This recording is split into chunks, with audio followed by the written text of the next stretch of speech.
MCs and MVPs, and my name is Aramis, and I've been, rearranging my room. But we also got JT and Jordy up top, last usual. Jordy is settling into his nice new home, and JT got an ace this morning, playing disc golf. So we are. It's been a beautiful day. It's been an awesome, productive day. Hopefully, Jordy put up their couch so I come over and lay on it sometime soon. I mean, that's not what I bought the couch for, but I mean, I guess. Technically, it is what you bought the couch for because I'm just gonna be there sometimes. for Nah, people to lay on. you know, You think I bought furniture for others? No. I mean, It's for me to sit on. Brody, you hang out in your room, I okay? was I don't about want to to say hear exactly. it. Jordy's hanging out in his room for the most I part, own the whole place. but it don't matter. Hell, I walk around naked now. If I want to be in my living room, I want to sit on something. A valid point. all right. All right, so your questionnaire, Aramis, about So- juicy anime topics. Yeah, we got juicy anime questions today. We got another five for you. The first one goes like this: How do you feel about the use of supernatural elements in anime, and what are some examples that have stood out to you? There you go. Mob Psycho is the best one that I can think of. I'm talking about supernatural. They have ghosts and stuff like that. I love it personally. I think it's great whenever they invoke the supernatural with ghosts and demons and stuff. I mean, Demon Slayer obviously is another one that technically invokes the supernatural and stuff like that. But like, Shaman King, if you want too. to be, yeah, exactly. But if you want to be technical, almost every anime goes into the supernatural. Like you got Dragon Ball Z with spirits and with ghosts and stuff like that. You've got Yu Yu Hakusho that obviously has ghosts and spirits and demons. You've got a list of other animes that just go. The list goes. I mean, literally all of Bleach is supernatural technically because it's about Shinigamis, which are soul reapers, which is like death basically. So like a reaper, obviously. So if you want to be technical with like how it applies in anime, it applies in almost every anime you watch. So if you're not okay with it, you just need to stop watching anime. I don't know.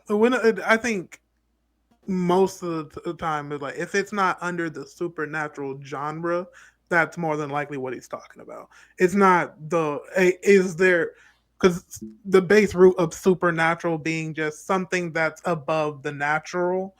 Like I don't think that was the question at all.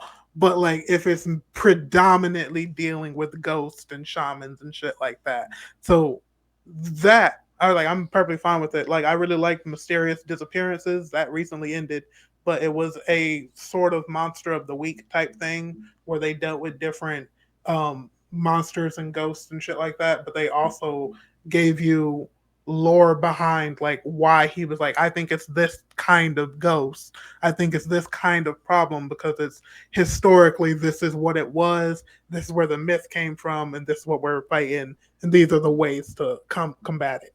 So That's pretty cool. which I liked that because that was like that the detective is already dead kind of did a little bit of that and I cannot remember the name of it, but we talked about it because little girl was grabbing ghosts and having them fight each other and eat each other to make stronger ghosts to go fight something that killed her parents. And I cannot remember the name of it right now, which is gonna annoy the shit out of me. But I really like. So yeah, I like supernatural shows. Agreed.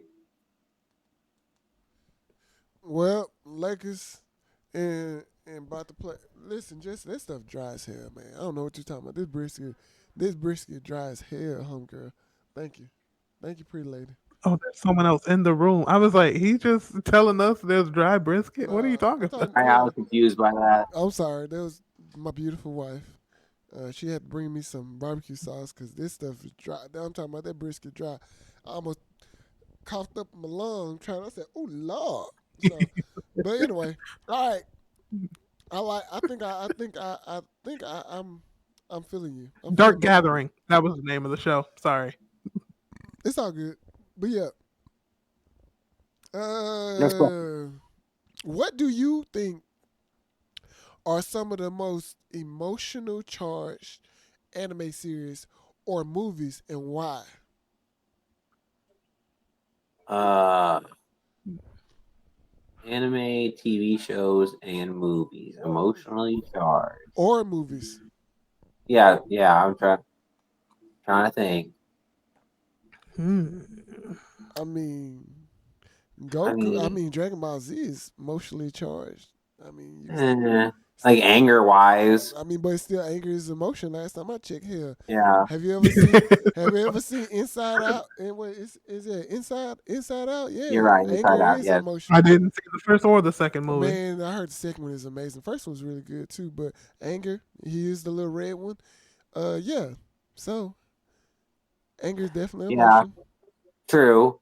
I was thinking more of like Hunter x Hunter. There's a lot of emotion in that show, There's just a in lot of general. emotion in there, yeah. That's a very emotionally charged show. And Spirited Away is pretty emotional. That's just Kind I've of heard movies. that. yeah. That's just his favorite anime. Yeah, it's a great anime. It's very emotional throughout from beginning to end. You know what I mean? So, what do you think, Brody? I've heard Kino's Journey is like that. Pretty emotional. I haven't watched that one yet. It's on The my House list, Floating but I haven't Castle. watched That's it. not another gonna one lie. that's emotional. I ain't gonna lie to you. It don't take much for me to get emotional about anime. Just let me see something that really strikes the chord. Where I start crying, I'm like, oh no. I'm like, oh Lord. Like when Like I got really emotional in One Piece. well, how you gonna cut me off? Like for real, I was in the middle of something, and you just God dog. JT, it's been a while. I know it's been a while since you did it. And I was very appreciative of it. But now you just revert to your old ways. Just go ahead and just cut my That's how we ass do off. it. I see. Oh, damn. How we do it. You know, got to keep them guessing. But yeah, well, I was going, yeah, it don't take that much to get me in emotion. Like when Genkai passed away, and then Yusuke let out the big old spirit engine. He's like, I said, oh Lord, stuff like that, and then just recently, or like when what's that girl on My Hero Academia gave that big old speech about Deku when he was out fighting all the villains, and then they was criticizing him like he was a villain, but he was out there rescuing people and all that stuff. No. Let's be fair, because they did not give them enough information. They told that crowd, "Hey, the villains want this one motherfucker. Let him chill here." I'm just saying. So as a civilian, you would have been like, "No, what? Like, no." But I get it though. But that speech, you know what I'm saying? You know what my powers are? Toaster hands. What am I supposed to do? You let that man just... I can toast bread and I can make pancakes. Other than that, not well. These toaster hands don't have settings. Like, right? All right, I'm just gonna shut up. Takes a long time to cook. Bye. I'm not gonna say. I do get where you're coming from, though. I feel like their speech talking to him was better than the speech he gave to the townspeople, because the townspeople had a point, but when they came to get him, it was like, "Hey, no, we can help you," and Deku was like, "Nah, I can do this shit by myself." And then they beat his ass real quick and was like, "Nah, come home." But I was also like, Deku, you could have beat their ass. Yeah, saying, technically, yeah, he wasn't trying. He was sleep deprived. He was hungry. Nope. List all that shit you want. The only reason he didn't win that fight is because he didn't want to fight him. He wanted to run away. If he wanted to fight them, it would have been a Mirio versus Class 1A Part 2.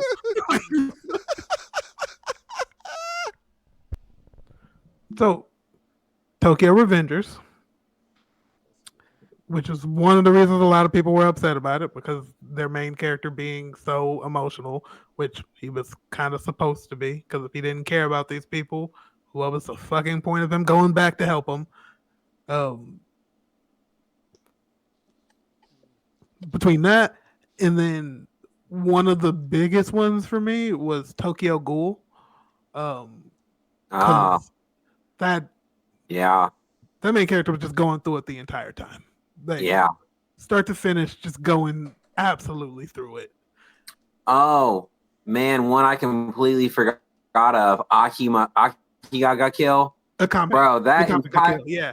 yeah, that entire show is fucking emotional from beginning to end. That is a very emotional show. Everybody dies. JJK. Man, that's another. Yeah. Them trying to link all of the freaking demons together to be What? like, hey, they're real people, and then all the people being like, nah, I hate y'all for this specific reason. And that show was emotional over here. as fuck. Get over here. Oh, you were Sorry, I had talking to to put a your point. dog. was Yep, like, I had to put one of them in timeout. Sorry.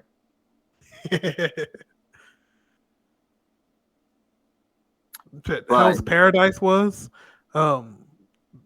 very good, but they were a lot. Once you get Hey. like towards that later half No. of that show, they were. No. I'm not talking to you. I'm sorry. I'm talking to the dog. Oh yeah, I know. I was while I was talking about Hell's Paradise, I was trying to think of Dead Man Wonderland. I couldn't think of the name, but that was my top one. That was- Bro, that show, God, it needs a season 2. That's another one where the main character's just going through it from episode 1. Speaking of Wonderland, what's the other one about the orphan kids?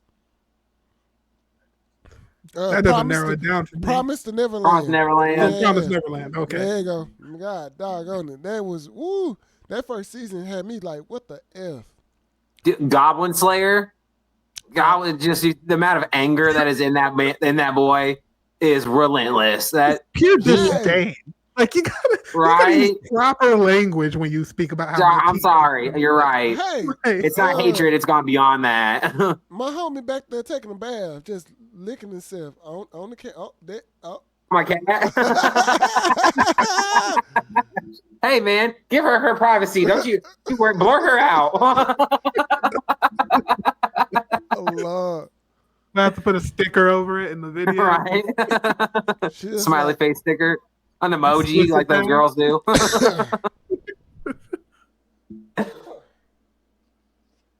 All right, what's the next question, Oh, Aaron? and then the later seasons. Oh. Well, actually, no. I would say all of Attack on Titan.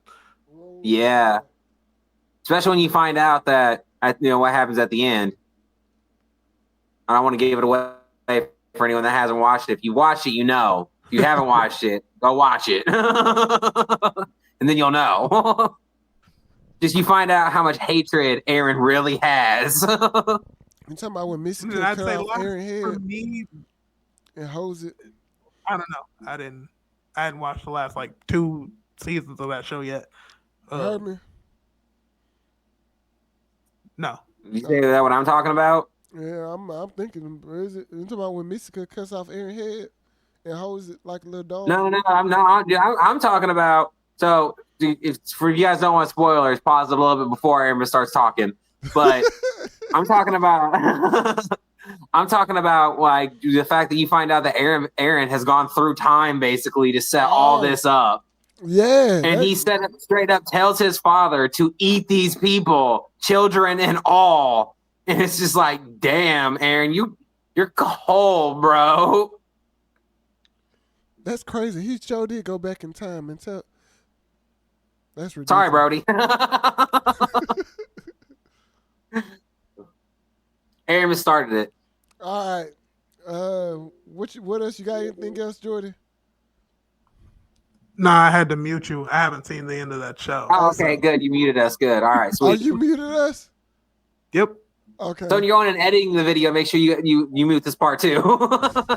It'll be up to one of y'all. Someone else got to edit this shit. It is what it is. I don't want no spoilers. Like, did you really mute both of us? Yeah, I just turned the Smart volume man. all the way down on my side. Yeah. Smart man. He's like, I don't want spoilers. Fuck y'all. Oh. Anywho, but yep. All right. Next Zatch question. fucking Bell. That shit. Oh, Zatch Bell. Yeah, that's an emotional show. On to the next. How do you feel? That's a stupid question. I ain't going that I one. feel my hands Anyway, usually. What do Ask it you anyway. you really want to know? All right. I just want to know what it was because you were. How do you feel about the representation of mental and physical disabilities in anime, and what do they need to do? What would you like? What improvements would you like to see? Huh. They show a lot of insane people in anime, like Frankenstein from Soul Eater. Dude is literally off his rocker. I would like them to show the detriments to them instead of being like, hey, when this happens, you could still all be fine. A lot of times you see and it's like, oh, he lost a leg, he lost an arm. He's just cool with it. He's like, hey, well, it is what it is. Got to keep moving. It's like, no, you lost an arm. You're gonna feel a way about it. Like Remonster, he lost his arm and they immediately put a different one on there. Like, you're gonna feel that for a bit, and the fact that there's no type of like recovery period for most of these type things, it's like I feel like that's more unrealistic than you getting magic and becoming uber powerful. I don't care how strong you are, you lost an arm, or if you were going insane slowly, or even are insane. Like I feel like a lot of shows kind of gloss over that, or like gloss over some of their tendencies, like Light Yagami being a complete sociopath, like and having a god complex. They use that to be like, no, he got overconfident because he beat L. Like, and he got overconfident, so Nier caught him. And it's like, that's a show that shows you that his mental affected the normal. And I don't think a lot of other shows do that. They'll just be like, hey, he's crazy for crazy's sake. Like, the only crazy you really get are those like you get those togas who are like, okay, you're yandere or tsundere and stuff like that. I was like, I don't care about those characters anymore. There's plenty of them, but like, I kind of agree with Brody. And then also, if you want to like, there's other people that I think take it in stride, which is nice. Like the people that know that they're like they're not going to walk for the rest of their lives, and they're just like, no, it took me a couple years, but I came to peace with this finally. yeah. So, or like the same thing with like Edward Elric and Alphonse. Like it took them years to cope with the fact, well, not even cope because they didn't cope with it. They tried to get it back, but to even to properly learn how to use their arm and leg, it took them like 3 years to do that shit. For Alphonse to understand how his body works and stuff, and for Edward how to properly use his arm and leg, it took him 3 years to do that. And the fact that they go and they explain that, it's like, no, he didn't just slap this shit on and he knew how to do everything. He literally had to work at it. That's a good point. And like that's one positive that I like about Full Metal Alchemist. Yeah, but for Goleon loses his arm and he makes a fire one, and we're just okay with it. And it's like That's not in the same episode though. Like to be fair though, he's in a coma for like a minute. He's in a coma for a couple of days, and then he wakes up and gets that dragon. So he gets that flame arm pretty fucking quick. Yeah, and he just knows how to use it. Knows how to use it, and is perfectly fine with it. Right. Cool. I like what that. about Aramis? All righty. What we got? What do you think are some of the most iconic couples, and why do they resonate with you? Goku and Chi-Chi. One of the most iconic anime couples ever. They resonate with me because Chi-Chi, a great woman. I feel like any other one would have left that motherfucker by now. He died twice. He leaves all the time to go training and stuff like that. He did become a farmer for a little bit and help around the house, after he came back. But then he went right back to training whenever he found out that he could train with gods and he could get a whole new form and everything. So, like, he's not I wouldn't say he's a terrible father like everyone says that he is, but he's not a good father. And then also Vegeta and Bulma, that's another power couple right there. And the fact that Vegeta is terrified of Bulma just makes me laugh. She holds all the money. That's true. That's true. Like without her, he don't get all the training gear and stuff. So like, Anytime I hear Inuyasha that, and Kagome. my first thought is always Keiko and Yusuke. It's Yeah. I was just always about. That's why I was about to go with it. I was about to say, yeah, that's because it's one of complete those things opposite. where it's like a lot of people would want you to be like, you want to like move those characters to the forefront for their like romance option, and it was like, no. Keiko understood she's a high school girl. She is a normal high school girl. Yusuke is the spirit detective. And she was like, never was like, hey, I want you to stop doing this. Hey, can you come do this? Can you like say fuck off to the spirit world? And he's like, no, there's demons and shit that are attacking normal people. And she stayed where she was as a normal girl and was like, hey, when you're around and I'm around, I would like us to hang out and whatnot. And he did that because Yusuke didn't really want to be the spirit detective. He was cool with fucking around with Keiko. But when they brought her to the dark tournament, she was just in the crowd cheering her man on. Like she wasn't out here going, hey, we can like leave the tournament, right? Like no one's keeping us here. And it was like, no, Keiko followed her role. In the very beginning, when they sent all them fucking bugs out that made all the people the zombies flies. Yeah. attacking Keiko, Keiko held her own with the help of Botan. She wasn't hiding in a corner yelling for Yusuke to show up. She was like, nah, things are trying to kill me right now. I'm gonna handle that shit. Yusuke's body was about to be burned alive. She went into the building and got him. And it was like the understanding of, hey, what you can do and staying in that realm was immaculate for her. Well, I will never forget also what Odahime said to Ichigo.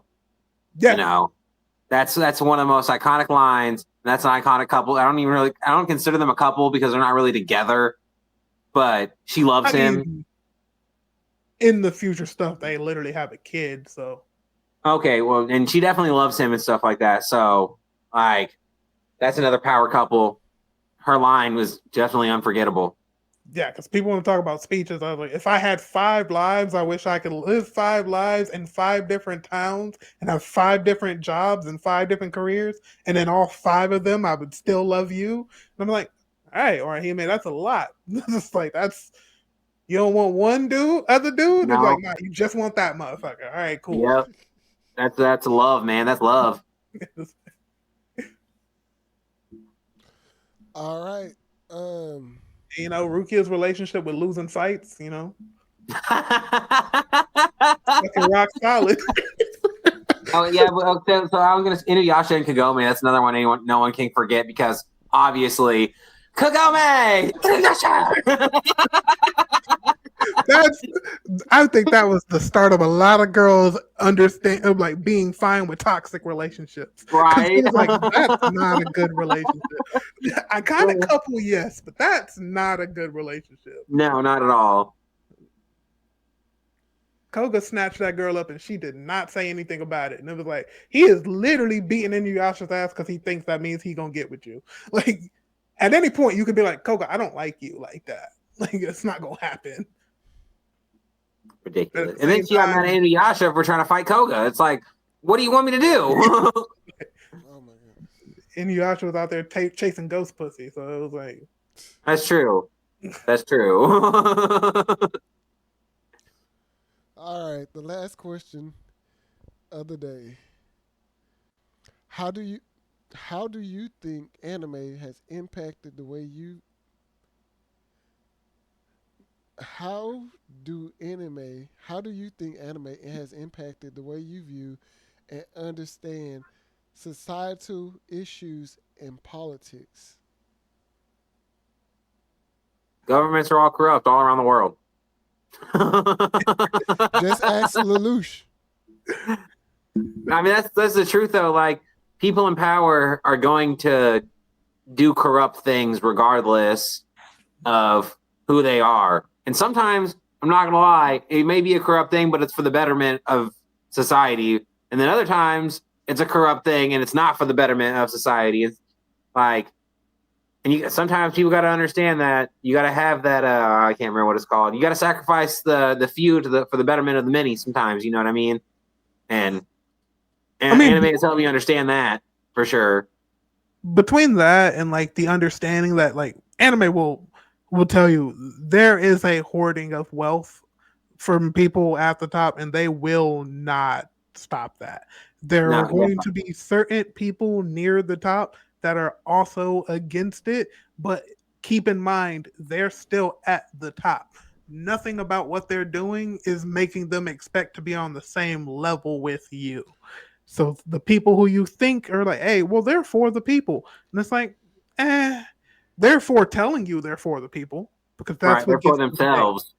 And the the public face versus the private face is I think is a very prominent thing in like what they show in like the nobles and a lot of fantasy anime is like they're telling you no, this is what people are actually like. They put on a front out there and then they go home and say how mad they are that you stepped on their shoes. Like they that's actually how they feel about you. They don't actually love you like they say they do. Yeah. Sounds about right. All righty. With that being said, that's it for today. I greatly appreciate you guys for tuning in. I'll holler at y'all later. Until next time, peace.